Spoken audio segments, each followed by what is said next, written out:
മറ്റൊരു വാർത്തയിലേക്ക് പോയാൽ എടവനക്കാട് സ്വദേശി ജാസ്ലിയ ജോൺസനെ കാർ ഇടിപ്പിച്ച് കൊലപ്പെടുത്തിയ കേസിൽ പ്രതി ഡോക്ടർ സിറേഖ് ജോർജിനെ പിടികൂടാൻ കഴിയാതെ പോലീസ്. പ്രതിയെ പിടികൂടുന്നതിൽ വീഴ്ച സംഭവിച്ചിട്ടില്ല എന്ന് പോലീസ് പറയുമ്പോഴും മകൾക്ക് നീതി ലഭിച്ചിട്ടില്ല എന്നാണ് കുടുംബത്തിന്റെ ആരോപണം.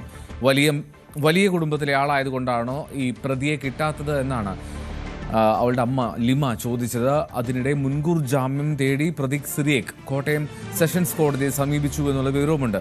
നവമി ദിനേശ് വിവരങ്ങൾ ചെയ്തു. നവമി, ഒരു ഡോക്ടർ തന്നെ ഒരു ആളുടെ ജീവനെടുക്കുന്ന സാഹചര്യം ഉണ്ടായതാണ് അതിലേറ്റവും പ്രധാനപ്പെട്ട കാര്യം.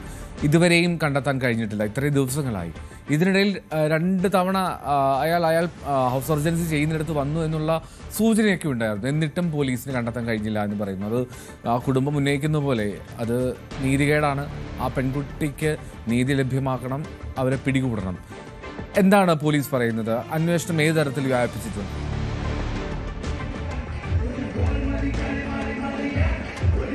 എൽദോ, തന്റെ പൊന്നുമകളെ നഷ്ടപ്പെട്ട വേദനയിലാണ് ആ അച്ഛനും അമ്മയും. അതോടൊപ്പം തന്നെ തന്റെ സഹോദരിയെ നഷ്ടപ്പെട്ട വേദനയിലാണ് ആ സഹോദരനും. അതിനേക്കാൾ ഇരട്ടി വേദനയാണ് അവർക്ക് ആ മകൾക്ക് ഇതുവരേക്കും നീതി തേടിയില്ല, അല്ലെങ്കിൽ നീതി ലഭിച്ചില്ല എന്നുള്ളൊരു വേദന.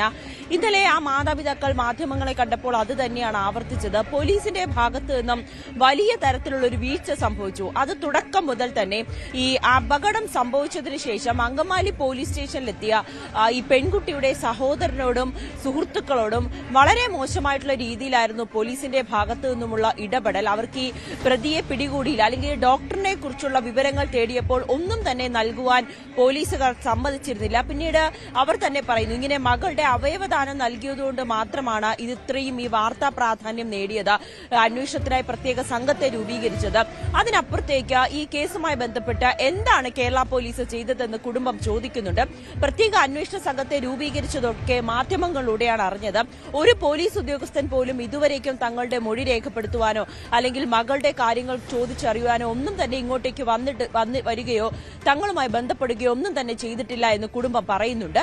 എന്തായാലും 6ാം ദിവസമായിട്ടും സിറിയക്കിനെ പിടികൂടാൻ കേരള പോലീസിന് കഴിയുന്നില്ല എന്ന് പറയുന്നത് വലിയ നാണക്കേടുള്ള കാര്യമാണ്. കുടുംബം ചോദിക്കുന്നത് പോലെ തന്നെ ഇത് വലിയ പണമുള്ള പൈസക്കാരനായിട്ടുള്ള ഒരു ഡോക്ടർ ആയതുകൊണ്ടാണോ, അങ്ങനെ ഒരു കുടുംബമായതുകൊണ്ടാണോ മകൾക്ക് നീതി ലഭിക്കാത്തത്? അതുകൊണ്ടാണോ ഈ പ്രതിയെ പിടികൂടാത്തതെന്നാണ് കുടുംബം ചോദിക്കുന്നത്. ഈ CCTV സംവിധാനങ്ങൾ അല്ലെങ്കിൽ അത്രയേറെ പുരോഗമിച്ച നമ്മുടെ ടെക്നോളജികൾ ഉണ്ടെങ്കിൽ പോലും എന്തുകൊണ്ടാണ് ഈ പ്രതിയെ പിടികൂടാൻ കഴിയാത്തത്? പോലീസ് പറയുന്നതനുസരിച്ച് ഇന്നലെ ASP പറഞ്ഞത് അവർക്ക് പോലീസിന്റെ ഭാഗത്ത് നിന്ന് വീഴ്ചയൊന്നും സംഭവിച്ചിട്ടില്ല, പ്രതി ഒളിവിലാണ്, ഉടനെ പിടികൂടുമെന്ന് തന്നെയാണ്. പക്ഷേ അതിലിപ്പോഴും യാതൊരുവിധ നടപടിയും ഉണ്ടായിട്ടില്ല എന്നുള്ളതാണ് യാഥാർത്ഥ്യം. അതിനിടെ ഇന്നലെ സിറിയക്ക് കോട്ടയം കോടതിയിൽ മുൻകൂർ ജാമ്യം തേടി സമീപിക്കുകയും ചെയ്തിട്ടുണ്ട്. അതിൽ ഉടനെ തന്നെ കേസ് ഫയൽ സ്വീകരിച്ചിട്ടുണ്ട്, ഹർജി ഫയൽ സ്വീകരിച്ചിട്ടുണ്ട്. ഇനി അതിന്റെ ഹർജി പരിഗണിക്കുന്ന വേളയിൽ ഇനി മുൻകൂർ ജാമ്യം നൽകുന്ന ഒരു സാഹചര്യമാണെങ്കിൽ അത് കുടുംബത്തെ സംബന്ധിച്ച് വലിയ വിഷമിപ്പിക്കുന്ന കാര്യം തന്നെയാണ്. എന്തായാലും കേരള പോലീസിനെതിരെ രൂക്ഷമായിട്ടുള്ള രീതിയിൽ തന്നെയാണ് കുടുംബം വിമർശനം ഉന്നയിക്കുന്നത്. തങ്ങളുടെ മകൾക്ക് നീതി വേണം, നിയമപരമായി തന്നെ മുന്നോട്ട് പോകുമെന്ന് കൂടിയാണ് കുടുംബം പറഞ്ഞു വെക്കുന്നത്. ജാസ്ലിയ ജോൺസൺ എന്ന 19-കാരിയുടെ മരണം, ആ മരണത്തിന് കാരണമായ ഡോക്ടർ, അദ്ദേഹം ഇപ്പോഴും ഒളിവിലാണ്. എവിടെയാണെന്നൊരു തുമ്പും പോലീസിന് കിട്ടിയിട്ടില്ല. പ്രത്യേക അന്വേഷണ സംഘം അദ്ദേഹത്തെ കണ്ടെത്തുമെന്ന് പ്രതീക്ഷിക്കാം. എന്നാൽ ആ കുടുംബം ആഗ്രഹിക്കുന്ന പോലെ നീതി വേണം, അതാണ് പ്രധാനപ്പെട്ട കാര്യം. നവമി ദിനേശാണ് കൊച്ചിയിലും ചേർന്നത്. കൂടുതൽ വാർത്തകൾക്ക് News 18 Keralam YouTube channel subscribe ചെയ്യുക.